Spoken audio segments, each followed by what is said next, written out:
नमस्कार मित्रों, आप सभी का एक बार फिर से स्वागत है।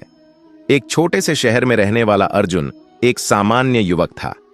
वह एक मल्टीनेशनल कंपनी में काम करता था, लेकिन उसका मन हमेशा अशांत रहता। नौकरी में तनाव, रिश्तों में तनाव और भविष्य की चिंता उसे रातों की नींद छीन लेती थी। एक दिन थक हार कर वह अपने गांव के पुराने मंदिर में गया, जहां उसे एक बुजुर्ग साधु मिले जिनका नाम कृष्ण था। अर्जुन ने साधु से अपनी परेशानियां बताईं। साधु मुस्कुराए और बोले, जिस तरह सूरज का प्रकाश अंधेरे को मिटाता है, वैसे ही सत्य जीवन को रोशन करता है। मृत्यु एक अटल सत्य है अर्जुन। जैसे तू पुराने कपड़े त्याग कर नए पहनता है, वैसे ही आत्मा पुराने शरीर को छोड़कर नया धारण करती है। डर को छोड़, आज में जी। अर्जुन ने सोचा, मैं हमेशा भविष्य की चिंता में डूबा रहता हूं, शायद मुझे वर्तमान को स्वीकार करना चाहिए। साधु ने आगे कहा, कर्म तेरा धर्म है।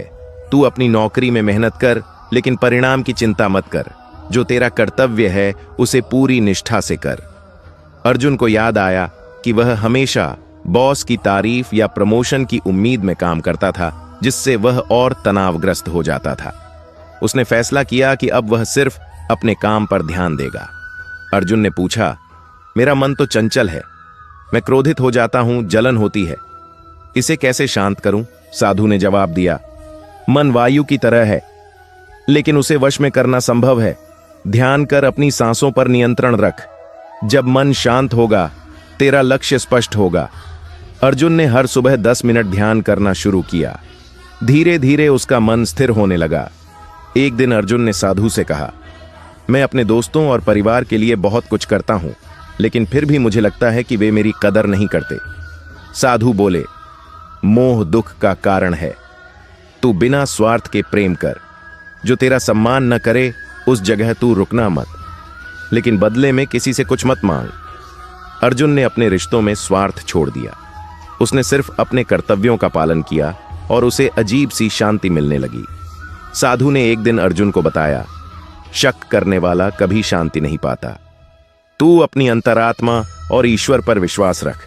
जो तेरा है वह तुझे मिलेगा, जो नहीं है उसे छूने की कोशिश मत कर। अर्जुन ने अपने मन से संदेह निकालने की कोशिश की।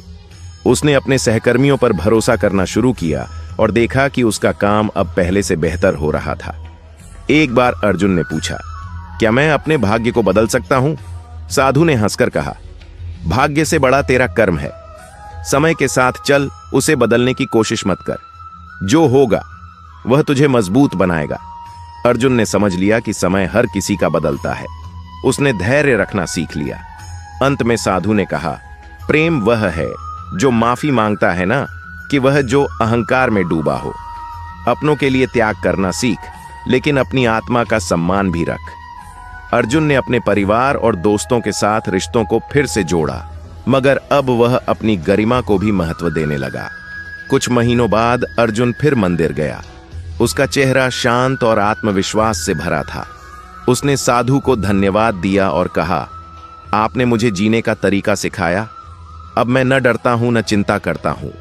मैं सिर्फ अपने कर्म करता हूं और ईश्वर पर भरोसा रखता हूं। साधु मुस्कुराए और बोले, अर्जुन, यह गीता का सार है, इसे जीते रहो।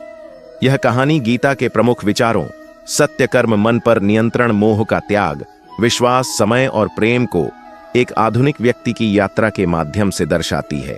अर्जुन का किरदार आज के हर उस व्यक्ति का प्रतीक है जो जीवन की उलझनों में फंसा है और साधु के रूप में श्री कृष्ण गीता के दर्शन को सरलता से समझाते हैं। यह कहानी 10 मिनट में पढ़ी या सुनाई जा सकती है और गीता की शिक्षाओं को प्रेरक रूप में प्रस्तुत करती है। अगर आपको यह कहानी पसंद आई हो तो हमारे चैनल को लाइक, शेयर और सब्सक्राइब जरूर करें और कमेंट में श्री कृष्ण जरूर लिखें। अगली बार एक और अनोखी और रहस्यमयी कहानी के साथ मिलते हैं। धन्यवाद।